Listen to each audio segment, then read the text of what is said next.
Olá pessoal, hoje estamos aqui com grandes convidados de honra. É um grande prazer tê-los aqui comigo. Dr. Luiz Lobato, coloprocto e professor de cirurgia da Universidade de Brasília. Doutora Karine Amaral, mastologista das melhores do Centro-Oeste. E é com grande honra que eu trago esses dois convidados hoje para debatermos um assunto super interessante, que é a carreira do médico cirurgião hoje no século XXI. Eu acredito que tenha mudado muito o perfil dos médicos cirurgiões e quando eu, pelo menos da minha início de formação, imagino que o cirurgião era um cara muito mais bruto, um cara muito mais assim, sempre resolutivo, mas ao mesmo tempo um pouco bruto e distante do paciente. E percebo que isso hoje tem mudado. Eu queria ouvir um pouquinho da opinião de vocês. Eu sou apaixonada por cirurgia, eu entrei na faculdade para fazer cirurgia, então a minha formação básica é cirurgia geral, depois eu me interessei por mastologia, mas a gente tem alguns professores que nos inspiram, né? Eu acho que realmente a residência de cirurgia é muito dura, e a gente tem pouco tempo para fazer a nossa curva de aprendizado, então a gente quer estar no centro cirúrgico operando. Mas eu tive um professor que me ensinou uma coisa que eu trago para a vida, que é que o bom cirurgião, ele precisa também ser um bom clínico. Então ele brincava que o cirurgião é um clínico que opera. Ousado ele. Muito, mas isso por trás, nas entrelinhas, ele queria ensinar pra gente que não é sobre o ato cirúrgico somente. Então é sobre a boa indicação cirúrgica, é sobre o bom preparo pré-operatório, é sobre o acompanhamento pós-operatório. Então a indicação é fundamental, mas a gente ter esses passos de conhecer o nosso paciente, de entender qual é a melhor cirurgia para aquele paciente. Eu que opero mama, eu falo, nenhuma cirurgia de mama é igual. Então a gente, né, porque nenhuma mama é igual. Então a gente tem que saber indicar, a gente tem que saber operar e a gente tem que saber cuidar do doente. Então não é mais sobre só o ato de operar. Se um dia foi, estava errado, porque não é para ser. A gente precisa conhecer o nosso doente e ser responsável por toda a jornada do paciente cirúrgico. Isso a gente faz em equipe, né? Porque a gente tem bons parceiros e colegas que estão em outras áreas. Mas a gente está sempre tendo um olhar além da cirurgia. Isso é fundamental, a meu ver, e à medida que o tempo vai passando, a gente vai amadurecendo a carreira, vai entendendo cada vez mais a importância da experiência do paciente, do cuidado, do telefone ligado, do acesso, porque o paciente ele se entrega pra gente, né? Então a gente leva o paciente para o centro cirúrgico, é uma responsabilidade de se entregar mesmo para o cirurgião. Então esse cuidado integral, ele é fundamental. E, Lobato, você é um cara que sempre cuida muito da jornada dos seus pacientes, então é um cara que está preocupado com tudo, assim, até na maneira como se apresentar visualmente para o paciente, como o paciente te encara numa primeira vista, como se comunicar. Então você hoje é um grande comunicador, o Lobato sabe se comunicar muito bem, assim, né? Então você que hoje, isso ouso dizer que é até um pouco atípico para a maior parte dos cirurgiões, assim. Então isso gera resultados de aproximação. Como é que você tem enxergado a jornada do paciente cirúrgico, clínico cirúrgico, como ela falou, e às vezes com diagnósticos bem críticos, como por exemplo uma neoplasia, um câncer, que você tem que conduzir essa jornada? Eu entendo, Fabrício, que na vida do cirurgião, formação técnica é a primeira peneira. Claro. E muitas vezes o estudante de medicina, né, a gente está falando com o estudante de medicina, ele tem a ideia equivocada de que eu fiz uma faculdade boa e estou bem. E toda vez que eu estou dando aula na faculdade, eu viro para os alunos e pergunto assim, para as meninas principalmente, porque homem não vai muito em médico, né? Eu pergunto para as meninas, aonde seu ginecologista se formou? A grande maioria não sabe. Mas ela sabe se ela foi bem tratada, se ela foi atendida pontualmente. Então, no final das contas, isso conta muito. Uma coisa que eu aprendi durante muito tempo da minha vida, eu vivi um conflito interno muito grande com o ensinamento que eu tive dos meus pais. Eu sempre ouvi que a gente tem que fazer pelo outro o que a gente gostaria que fizesse pela gente. Isso me gerava um conflito porque o que o Fabrício quer para ele é diferente do que eu quero para mim. O que a Karine quer para ela é diferente do que eu quero para mim. Até um dia que eu tive um insight e eu comecei a estudar muito a relação médico-paciente e eu entendi que, na verdade, o que a gente tem que fazer é ouvir o outro como a gente gostaria de ser ouvido. Na hora que eu comecei a fazer isso na minha vida, ficou muito mais fácil. A consulta fluiu mais. Eu passei a ter uma empatia e compreender o que o paciente queria. Então eu acho que esse aí é só para trazer um dado, assim, tem um artigo que saiu há uns 6, 7 anos no New York Times, que eles deram um trabalho para medir quanto tempo que o médico gastava para interromper o paciente pela primeira vez após a primeira pergunta. Aquela clássica, né? Por que você veio aqui hoje? Era menos de 1 minuto. E eu lembro que a partir daí eu comecei na Universidade de Brasília, eu media quanto tempo que o paciente falava Livremente. Livremente. Nunca for mais de 5 minutos. É claro que eu sou cirurgião, é diferente de quem é clínico, não tem dúvida nenhuma disso. Mas eu entendo a importância de você ouvir, para que você consiga proporcionar um cuidado que não seja apenas técnico, mas que atenda aos anseios individuais de cada um. A gente tem falado muito nesses episódios sobre a consulta, o tempo investido na consulta, e acho que, claro, tem essa dimensão um pouco diferente entre uma consulta clínica e uma consulta clínico-cirúrgica ou cirúrgica, mas ainda assim eu acredito que vocês hoje são um intermédio entre essas duas condições, porque até então a consulta cirúrgica é aquela consulta pragmática de você está aqui com uma vesícula, com uma pedra, vem cá, vou te operar, deixa eu ver essa barriga, me traz ultrassom, volta com ultrassom, e era muito disso. Assim. Então hoje vocês vão além. Assim, me conta um pouquinho como é que é a sua consulta, Karine, com os seus pacientes. O cirurgião, ele é, assim, por natureza, quando a gente procura cirurgia, a gente procura porque a gente é mais objetivo, né? Então, como o Lobato falou, a gente quer saber como que a gente vai ser resolutivo. Então, a gente acaba indo mais interrompendo, aprendendo a interromper, o que é muito ruim, porque a escuta gentil é fundamental. A gente tem esse termo, escuta gentil. Então hoje eu aprendi, isso se aprende com tempo, né? A gente falou para estudante, é tempo. Aprender a fazer consultório requer tempo e a gente começa a ler o paciente. Então a gente precisa parar para escutar. Hoje minhas pacientes chegam com câncer de mama, com suspeita, com diagnóstico, mas o que eu faço é ter um tempo maior para eu conseguir entender a expectativa daquela paciente, porque falando de mulher, que é meu público principal, cada mulher é um universo, então ela tem histórias para me contar que vão influenciar na escolha da minha cirurgia, se vai ser uma mastectomia, se vai ser uma cirurgia conservadora, se eu vou mexer mais na mama, se eu vou usar prótese. Então é um universo que se eu não escutar, se eu não tiver tempo, eu talvez indique uma cirurgia que vai contra a expectativa daquela paciente. Né? E isso atrapalha todo o tratamento. Sim. A paciente está numa jornada oncológica.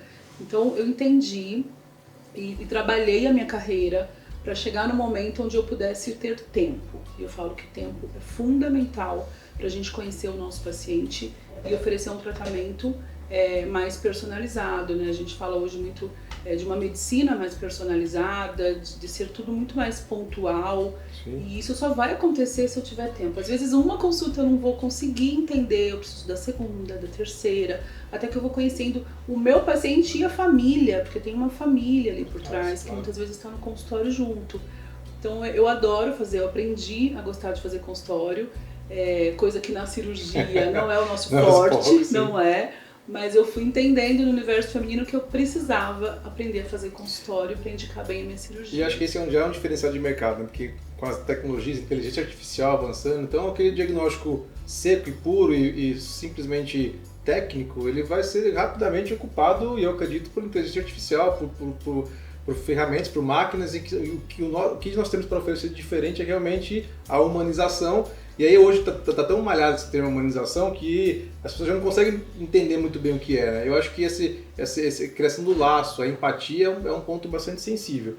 E cada vez mais a gente entende também que para dar o cuidado adequado, que é o que a gente espera em última instância, você já até citou, é o trabalho em equipe, né? Então, Lobato, hoje como é que você, dentro do centro cirúrgico, no pré-operatório, no pós-operatório, como é que tem sido sua dinâmica com o trabalho com as equipes multidisciplinares, médicos, enfermeiros, fisioterapeutas? Como é que isso tem agregado hoje para a sua entrega final? Você se comunica bastante com essas equipes? Como é que é a sua rotina?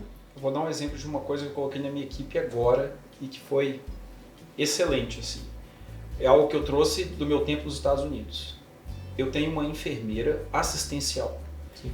Isso é uma coisa rara, porque hoje em dia, quanto mais a enfermeira progride ou o enfermeiro progride na carreira, a tendência é que ele vá ocupando cargos mais administrativos de gestão. Sim. Então eu tenho uma enfermeira que ela passa a visita do meu paciente. Ela conversa com o paciente, ela me telefona, ela me conta como que tá. Muitas vezes a pessoa vai falar com ela coisas que não falou comigo, porque na hora que estava conversando comigo estava focada em uns aspectos, depois se eu conversar com ela foi excelente. Então trazer ela, além de tudo, ela é estomaterapeuta, que eu vou estômago. Então assim, ela tem uma abordagem e isso foi algo muito bom, que eu já tinha visto funcionar fora e eu trouxe para cá. Fora que muitas vezes eu opero pacientes com doenças de alto grau de complexidade. Às vezes eu opero doenças mais simples, mas doenças de alto grau de complexidade. E aí o que eu acho mais importante é virar para um colega clínico, eu já fiz isso com você várias vezes, é fazer assim, otimiza essa pessoa para mim. Porque eu aviso para o paciente, olha, agora nós vamos correr uma maratona. Ninguém levanta do sofá e vai correr uma maratona. Você precisa se preparar para tal. Então você tem um clínico parceiro que olha para o seu paciente e fala, olha, vou preparar você para correr a maratona da cirurgia. É fundamental e mais que isso.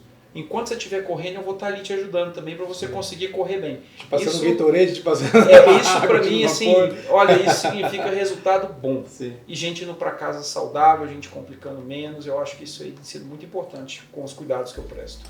Hoje, cada vez mais, a gente tem falando de jornada do paciente, né? Então, o paciente ele realmente vive uma jornada. E a jornada começa até antes de ele chegar no consultório, né? Então, é a hora que ele vê o médico no Instagram, é a hora que ele vê uma indicação que fulano indicou para ele, foi sua paciente indicou, a doutora Karine. Então, começa realmente a jornada com as expectativas criadas por aquele paciente e aí ele vai atravessar todo esse percurso entendendo contatos, entendendo dificuldades e a gente tem que sempre realinhando expectativas, né? Hoje, isso para ambos, assim, como é que vocês se estruturam enquanto equipe de back-office, equipe de apoio, para que às vezes sozinho fica difícil cuidar toda a jornada do paciente, né? Então, eu acredito que vocês tenham todo um apoio hoje, inclusive de administrativo, back-office, para que realmente a jornada do paciente seja o mais próximo da perfeição, que a gente seja muito alinhado com as expectativas. Como é que vocês trabalham no dia a dia? Eu acho que é a equipe, né? Hoje, assim, a carreira vai andando e a gente vai aprendendo, a gente vai trazendo experiências de fora. Hoje eu falo, eu brinco, eu não sei mais trabalhar sozinha, porque como que eu vou montar uma jornada pensando em tudo, até porque eu não tenho essa capacidade técnica de todos os momentos. Então hoje eu trabalho em equipe, a minha paciente, desde o momento que ela entra em contato, seja porque vocês indicam, ou porque ela vem de um canal de internet, mas quando ela chega, então existe uma recepção, tanto por telefone quanto pessoal. No momento que ela chega comigo e eu tenho uma conduta estabelecida, ou eu peço exames, eu não posso virar para a paciente e falar, eu quero, assim, eu penso, isso pode ser um câncer, eu quero que você faça uma biópsia, quando a biópsia estiver pronta você me traz. Ao meu ver, isso não existe. É uma paciente que está ansiosa, que passou pela cabeça, né, alguém falou que ali podia ser um câncer, então essa paciente... Depois você fala, não ouve mais nada, ela ouviu o câncer... Então, assim, no momento que eu peço a biópsia, eu tenho alguém na minha equipe para agendar essa biópsia, eu tenho alguém para navegar o resultado dessa biópsia, eu tenho alguém para organizar a cirurgia dela. Uma vez que, por exemplo, é uma paciente que tem demandas na saúde cardiovascular, eu vou acionar a cardiologia, eu vou acionar um plexus, a gente vai trabalhar junto, essa paciente vai ser avaliada, ela vai ser preparada para a cirurgia, tudo muito rápido, né? A gente pensa muito rápido e a gente entende essa ansiedade do paciente. Essa paciente passa por equipes que trabalham juntas, a gente opera. Essa paciente tem os cuidados da fisioterapia, que muitas vezes vai na casa da minha paciente fazer curativo.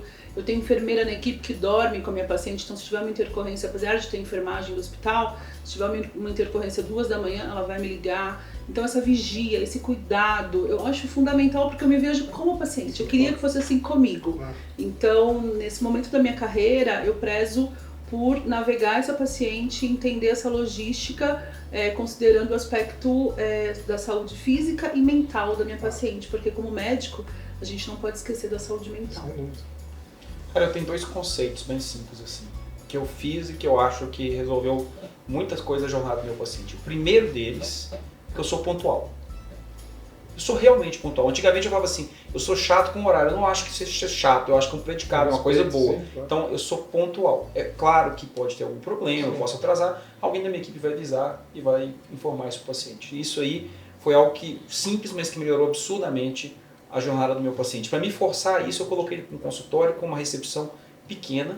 Na minha sala de espera não cabe mais do que uma família esperando. E isso é obrigatório, porque nunca tem que ter 2 famílias esperando. Se tiver 2, tem um problema. E depois que eu comecei a fazer isso, ficou ótimo. E coloquei um outro conceito no consultório. A pessoa entra com um problema, ela não sai com 2. E a gente é muitas vezes gerador de problemas. Então assim, a pessoa chegou lá, eu tenho um tumor de intestino. Ela vai sair daqui, vai para sua casa, nós vamos agendar tudo para você. Às vezes o paciente acha até estranho, mas doutor, não tem que fazer nada. Não. Agora você tem que cuidar de você. Fica tranquilo, a gente vai fazer tudo para você. Então esses 2 conceitos otimizaram muito a jornada dos meus pacientes. Ela fala, eu não preciso marcar biópsia, mas eu não preciso marcar ressonância, não. Minha secretária vai resolver e só vai entrar em contato para que as coisas aconteçam. Então realmente o paciente fica assim, acolhida, mas ela ainda fala, nossa, surpresa ainda, né? Não preciso fazer nada, não. Porque ela já está com a preocupação da doença. ela já está com preocupações, né? Aquele universo ali de doença que ela conhece, vai pro Google, dá um Google, então ela já tem toda essa ansiedade. Então essa parte burocrática, essa parte de equipe, é a gente que tem que resolver, né? Eu acho que é por aí. Fantástico, assim, o papo daria horas de conversa, a gente brinca até no Amplex, que a gente tem até um programa pronto para operar, para deixar o paciente pronto para operar, mas eu também cada vez mais entendo que o cirurgião tem que estar pronto para operar também. E às vezes só ter a formação de cirurgião não garante que aquele cirurgião esteja pronto. E hoje, se vocês pudessem dar uma frase de engajamento para aquele colega que ou que está na faculdade queira virar cirurgião um dia, ou que já está na residência, ou que já é cirurgião início de carreira e está repensando o seu modo de enxergar a cirurgia, qual seria essa frase de motivação ou de sugestão? Eu acho que a gente ouvia muito na residência assim, o que a gente vai operar hoje? A gente vai operar o quê? Hoje tem uma vesícula, hoje tem uma mastectomia. E a gente precisa mudar esse conceito. A gente não vai operar uma vesícula, a gente vai operar um paciente. Então acho que isso tem que ser muito claro no residente de cirurgia, no estudante. É um paciente que tem um universo de coisas que muitas vezes ele não te conta, ele vai contar para a enfermeira, ele vai contar. Então assim, a gente tem que ter essa empatia de entender que é uma pessoa que está se entregando, confiando em você. A gente eu não opero uma mastectomia, eu opero uma paciente que tem uma necessidade de resolver um problema. Então a gente tem que partir disso dentro da cirurgia, acho isso muito importante. Legal. Eu vou responder isso para você, parafraseando um colega, o Dr. Antônio Carlos de Moraes, do Copa d'Or do Rio. Eu ouvi isso dele e fez muito sentido para mim. Para ser bom médico, você tem que ter 3 coisas. Você tem que estudar muito. Você tem que gostar do ser humano, você tem que ser humano. E ser humano não é ser bonzinho, é se contagiar de todas as formas de humanidade que existem. Arte, música, literatura. Só assim você vai conseguir entender a verdadeira alma humana, entender como é que é o sofrimento e ser muito bom médico. Então esses 3 conselhos que eu ouvi dele marcaram muito a minha carreira e eu tento seguir muito ela lembrando disso. Eu acho que a gente tem que se juntar com os bons, né? Sim. Porque eu queria agradecer aqui, aproveitar, agradecer vocês. Porque a gente honra. trabalha em equipe. Quando eu ligo pro Fabrício e falo, eu preciso que você veja uma paciente, ele fala, manda. Quando eu ligo pro... E eu também para você, que agora, assim, vou ver resolve, agora. Manda, pode mandar, Lobato do mesmo jeito. Então assim, gente, se juntem aos bons. Isso faz muita diferença para o nosso paciente, porque eu falo que a medicina foi feita para o paciente, não foi pra gente. Então isso faz total diferença quando um grupo de colegas dedicados se juntam para cuidar de alguém. Fantástico. Foi uma honra e emocionante até, enfim, foi demais mesmo. Acho que encontrar pessoas com essa cabeça, acho que é o futuro realmente da medicina e espero que tenha sido inspirador para os colegas que pretendem fazer cirurgia, que são pessoas assim que eu quero que me operem amanhã. Espero que nós tenhamos pessoas assim capazes e bem informadas. Então, muito obrigado pela presença. Agradeço vocês aí pela audiência, estamos sempre conosco. Um abraço, valeu!